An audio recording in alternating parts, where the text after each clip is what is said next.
हिंदू वर्ष के माह अनुसार कृष्ण और शुक्ल पक्ष में आने वाली एकादशी कामदा एकादशी।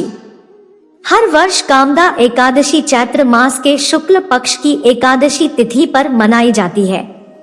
यह तिथि बेहद महत्वपूर्ण मानी जाती है क्योंकि यह एकादशी हिंदू वर्ष की पहली एकादशी होती है।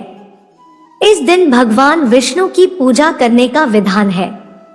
कहा जाता है कि कामदा एकादशी पर भगवान विष्णु की पूजा विधि अनुसार करने से वह प्रसन्न होते हैं तथा सभी पाप मिट जाते हैं। इस एकादशी पर पापों से मुक्ति तो मिलती ही है, साथ में मोक्ष प्राप्ति भी होती है। जो भक्त कामदा एकादशी पर भगवान विष्णु की पूजा करता है तथा कथा कहता है या सुनता है, उसे संपूर्ण फल मिलता है। कामदा एकादशी व्रत करने वाले भक्तों के जीवन में सुख समृद्धि बनी रहती है।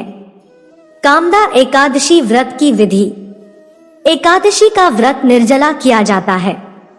सुबह स्नान करके सफेद पवित्र वस्त्र पहने और विष्णु देव की पूजा करें। विष्णु देव को पीले गेंदे के फूल, आम या खरबूज, तिल, दूध और पेड़ा चढ़ाएं। नमो भगवते वासुदेवाय और विष्णु सहस्त्रनाम का जाप करें। व्रत की कथा पढ़ें या श्रवण करें। विष्णु चालीसा और आरती करें और मंदिर के पुजारी को भोजन करवाकर दक्षिणा दें। द्वादशी के दिन ब्राह्मण या किसी गरीब को भोजन कराएं। कामदा एकादशी की व्रत कथा। बहुत समय पहले पुंडरीक नाम का एक नागों का राज्य था, जहां अप्सराएं, गंधर्व और किन्नर रहते थे। इन्हीं अप्सराओं में एक अतिसुंदर अप्सरा थी जिसका नाम ललिता था। वह अपने पति ललित के साथ इस राज्य में रहती थी। ललित नाग दरबार में गायक और नृतक था। ललिता और ललित एक दूसरे से बहुत प्यार करते थे। एक दिन राजा पुंडरीक के दरबार में करकोटक नाम के एक नाग देवता मौजूद थे। ललित को गाने का आदेश देकर राजा पुंडरीक करकोटक नाग देवता के साथ आनंद ले रहे थे। ललित गाने में लीन था, तभी उसे अपनी पत्नी की याद आ गई, जिसकी वजह से उससे भूल हो गई।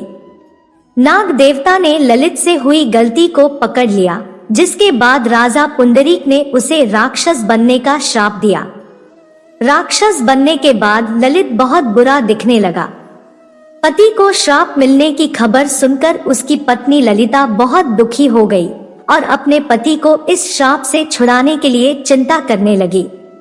जब ललिता अपने पति को पाप से मुक्ति दिलाने के लिए उपाय ढूंढ रही थी, तब उसे एक मुनि मिले जिन्होंने ललिता को कामदा एकादशी व्रत के बारे में बताया। मुनि की बात मानकर ललिता ने उनके आश्रम में कामदा एकादशी का व्रत किया तथा व्रत से मिलने वाले लाभ से अपने पति को ठीक कर दिया। कामदा एकादशी व्रत के लाभ से ललित अपने पापों से मुक्त हो गया और पहले की तरह सुंदर बन गया।